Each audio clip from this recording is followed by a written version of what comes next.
E aí, pessoal, tudo bom? Meu nome é Luísa, sou professora na Jornada de Dados. E no vídeo passado, se vocês assistiram, a gente ensinou como baixar o Git, o Python e o Anti-Gravity. Então a gente fez o setup completo para você começar aí na programação em 2026. Hoje, pessoal, a gente vai aprender a instalar o UV. O UV é um gerenciador de pacotes e projetos no Python. Antes da gente falar um pouco mais sobre o que é o UV, eu quero que você entenda o que é um ambiente virtual. Pessoal, pensa o seguinte, cada projeto seu é um apartamento dentro de um prédio. E aí a gente sabe que cada apartamento dentro de um prédio vive a própria família, que tem os próprios costumes, que tem as próprias rotinas. E um projeto no Python é como se fosse um apartamento, porque ele vai ter suas próprias dependências, ele vai ter sua própria versão. E um ambiente virtual, ele é isso, é a gente separar o nosso projeto e todas as nossas dependências dentro de um apartamento. A gente sabe que no Python e em outras linguagens de programação a gente tem os frameworks, as bibliotecas,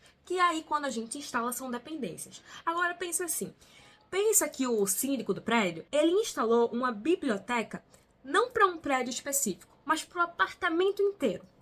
Mas aí você percebe que isso pode acontecer um problema grande. Até porque se um prédio X só usar um tipo de versão e um outro prédio Y usar outro tipo de versão, isso vai dar um conflito de dependências. O ambiente virtual, então, ele serve justamente para resolver isso. Ele isola tudo que a gente vai usar em um projeto nesse ambiente virtual, nesse ambiente isolado. Tudo que a gente precisa, então, para um projeto X fica salvo no projeto X, dentro do ambiente virtual, que chamamos de Venv, do projeto X. A mesma coisa seria para o projeto Y, Z, A, B, C, D, enfim, tanto faz. E aí, pessoal, o UV ele serve justamente para isso. Ele é um gerenciador de pacotes e projetos do Python. E aí a gente comentou do nosso síndico doido que saiu instalando uma biblioteca só para todos os apartamentos. Mas o UV ele é um síndico com noção, tá? Ele é ajuizado. Ele vai no seu prédio, ele vai perguntar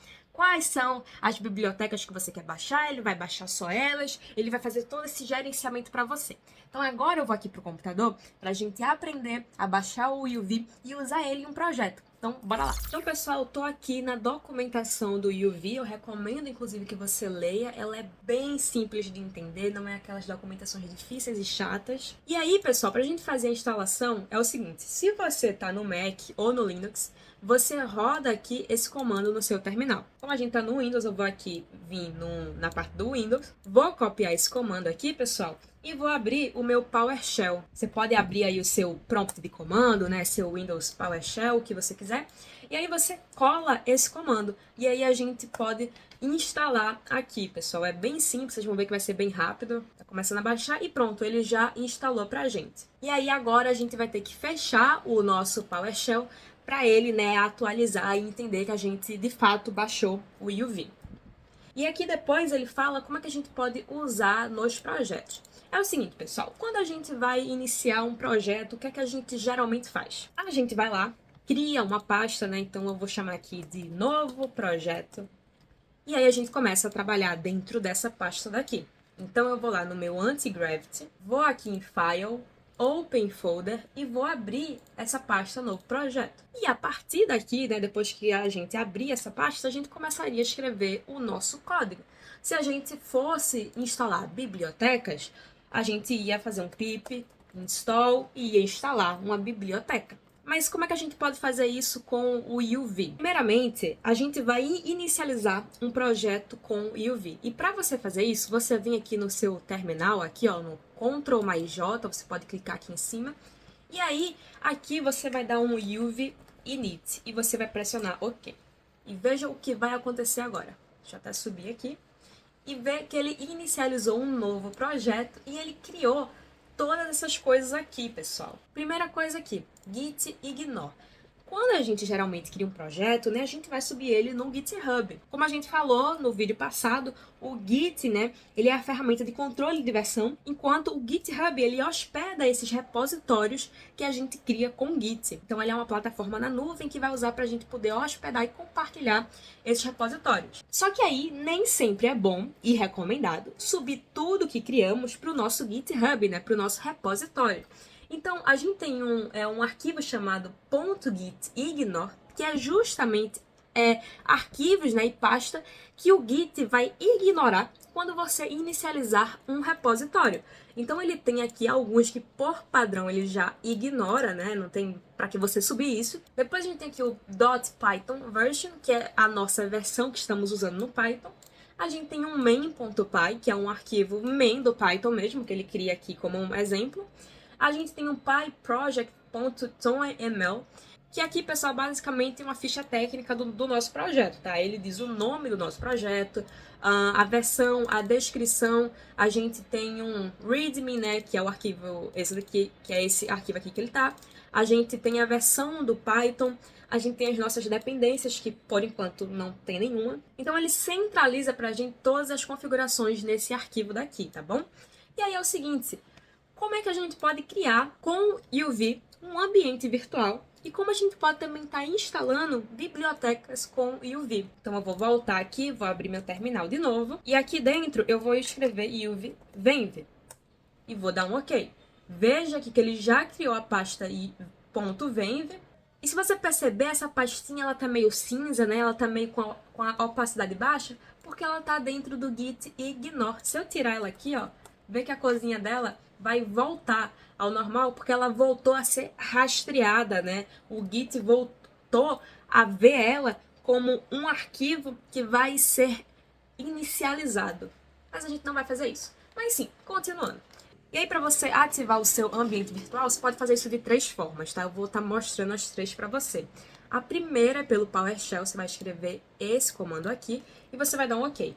Só que veja que isso vai dar um erro, porque a gente precisa primeiro mudar uma política para a gente conseguir rodar esses scripts no nosso computador. E aí você vai pegar esse comando aqui que eu vou deixar nos comentários e você vai executar ele. Agora, você vai de novo rodar esse comando e veja que, tcharam! Conseguimos agora ativar nosso Venv. E como é que eu sei que ativou?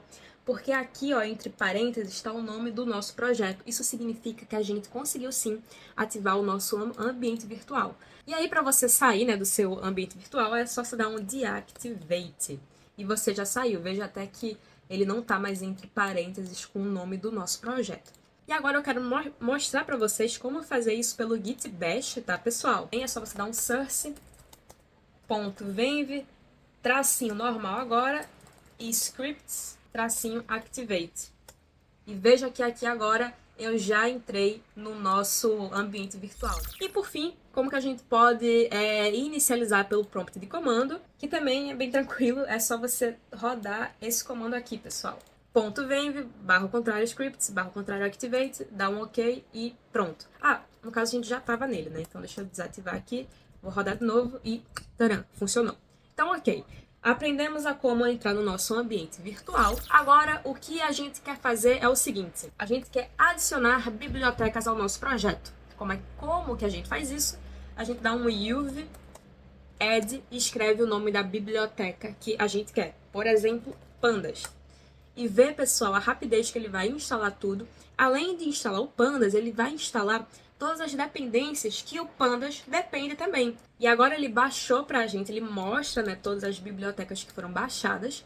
E se você voltar, pessoal, aqui no nosso pyproject.toml, você vai ver que já apareceu automaticamente o pandas como uma das dependências do nosso projeto. E ele também criou um novo arquivo chamado uv.lock. O que é isso, pessoal? Esse arquivo aqui, ele registra exatamente quais foram as versões utilizadas para baixar as bibliotecas. Ele inclui também todas as dependências internas, né, desses pacotes, ou seja, o que é essa biblioteca em específico precisa também. Então isso garante aqui que o seu projeto, o projeto que o seu amiguinho rodar, se clonar o seu repositório ou até em um servidor de produção, rodem as mesmas coisas, exatamente igual, sem dar erro nenhum. E aí agora vamos dizer que eu quero também instalar outra biblioteca, então eu posso fazer aqui um uv deixa eu pensar aqui, botar aqui Flask, uv add Flask, ver aqui que ele já começou a baixar, está começando também a baixar tudo que o Flask precisa